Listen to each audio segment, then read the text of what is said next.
A father killed his own son. But this was no ordinary father. He was the first Tsar of Russia. Ivan was born in 1530 into a world that showed him no mercy. At the age of 3, his father died. By the time he was 8, his mother was mysteriously poisoned. Power-hungry nobles quickly took control of the court, and the child who wore the crown became their prisoner. Inside the Kremlin, Ivan was neglected, beaten, humiliated, and left hungry for days. He learned early that power did not protect the weak. It crushed them. The boy grew silent, watchful. At night, he hid in fear. During the day, his rage searched for an outlet. Animals became his victims. This was not cruelty for amusement. It was rehearsal. A child learning what it felt like to dominate before being dominated again.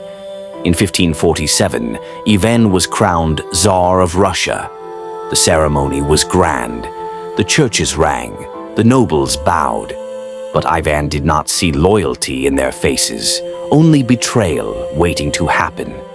His childhood had taught him a single lesson: trust no one. Fires soon swept through Moscow, killing thousands. Whispers spread that the nobility had caused it. Ivan believed them. From that moment on, his rule changed. Mercy disappeared. Suspicion became law. He divided Russia in two and created a private terror state known as the Oprichnina. Its enforcers, the Oprichniki, wore black like mourners and rode with severed dog heads tied to their saddles, symbols that they would sniff out treason and tear it apart. They broke into homes at night. Families vanished. Entire bloodlines were erased. Accusation was enough. Innocence meant nothing. Even the church was no longer safe. Priests were tortured. Monasteries looted. The Tsar no longer feared God. He believed he was chosen by him. In 1570, Ivan turned his gaze on Novgorod, a wealthy city he believed was plotting against him. What followed was not a battle, but an execution. For weeks, terror ruled. People were beaten, drowned, burned, or frozen.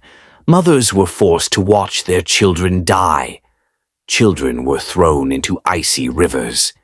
Ivan observed in silence, convinced he was purging Russia of evil. Yet for all his cruelty, Ivan was not fearless. He was obsessed with death. He consulted astrologers, read apocalyptic texts. He believed betrayal surrounded him and the end was near. Then came the moment that would define him forever. One day, his son and heir, young, capable, and outspoken, challenged him. Words turned into rage. Ivan raised his staff and struck. One blow. The future of Russia fell to the floor. Blood pooled beneath the Tsar's hands as he screamed for help that could not undo what he had done. For days, Ivan refused to leave his son's body. He wept, prayed, begged God for forgiveness. But paranoia returned stronger than ever. He had destroyed his own bloodline. The empire now had no future. In his final years, Ivan became physically and mentally broken. His body failed, his mind decayed. Surrounded by fear, he trusted no one. Some say he was poisoned. Others say his body simply gave up. Ivan died in 1584. He left behind a Russia traumatized by terror, a state trained to obey through fear, a legacy that would echo through centuries of autocracy. Ivan did not only kill his son, he taught a nation that power comes from cruelty, and history remembers him by a name earned in blood: Ivan the Terrible.